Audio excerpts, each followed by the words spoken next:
It certainly seems like U.S.-China relations have hit a new low. What is your reaction to the president's remarks today?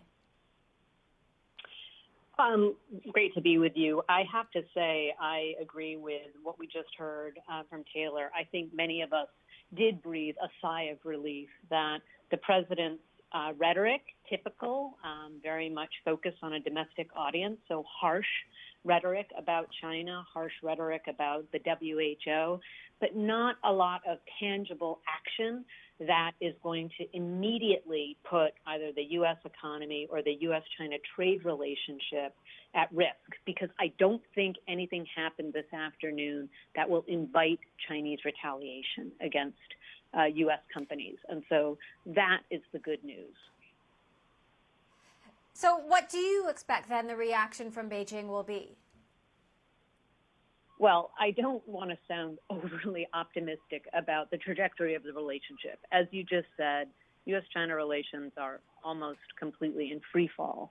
I mean, the rhetoric from both sides is almost unprecedented in how much we are demonizing the actions of the other government. And so that is absolutely a very, very negative trend that I don't see changing in 2020. But I will say, I am looking at what are the tangible actions we're taking against one another to continue to restrict trade and investment flows. And while the trend is very, very negative, in the short term, we didn't hear anything from the president today that is going to include tariffs or immediate restrictions other than on some students coming into the United States. And so, on trade, we are seeing, policies in Beijing and in Washington actually institutionalizing decoupling. And so that's the very, very negative trend that goes along with this rhetoric. There is long-term action that's negative. But for the markets today, for many of us who were so concerned that the president could have taken immediate action to sanction Chinese government officials, for example, that would have invited a very strong retaliation from Beijing. And so what we're going to hear from Beijing is a lot of rhetoric about how President Trump mischaracterized China's actions on COVID-19, what it's doing in Hong Kong, as well as other issues. I don't think they're going to take strong action against U.S. business or the U.S. government in response.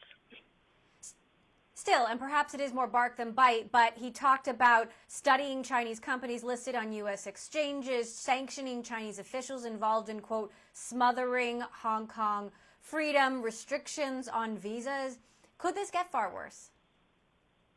It absolutely could get far worse. And this is where we do have to, I was listening very closely to what the president actually said he was going to do as a result of this negative rhetoric that he continues to channel.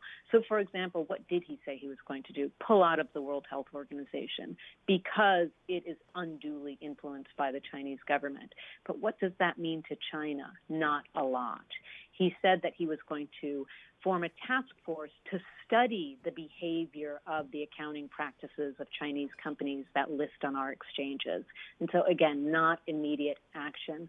Again, I don't want to downplay the significance of this negative rhetoric because it does damage the trajectory of U.S.-China relations. That trajectory just continues to get worse and worse, and that is bad for the United States. As we're dealing with a global health pandemic and, of course, an economic crisis. But President Trump didn't take any action today that will immediately, for example, lead to China pulling out of the U.S.-China Phase 1 trade agreement. And while the agreement is very limited, it does promise purchases of American goods, and that's a good thing this year. Meantime, we have this crisis unfolding in Minneapolis and a race relations crisis across the country. Compare the fight that he is fighting in China to the fight he's fighting in the United States. While condemning, the quote-unquote smothering of freedom in Hong Kong, he's suggesting the shooting of looters in the United States. How do we make sense of that? Well, I can tell you the Chinese government is certainly making a lot of that. And so undermining the credibility of the United States on the global stage talking about human rights abuses of people in Hong Kong or in Xinjiang when these kinds of activities are happening on American soil. And so that does undermine us. I don't want to overlook that at all. And so I think, again, when we look at what President Trump's actions today were, they were meant for this domestic audience here in the United States to distract from these issues that are happening in Minneapolis and to appear very tough. But what was tough was his rhetoric. It was tough. It was damaging to the relationship. But he didn't actually do a lot to, one, change Chinese behavior, or two, punish the Chinese government for behaviors that President Trump finds so abhorrent, and many others do as well. He didn't do a lot about that today.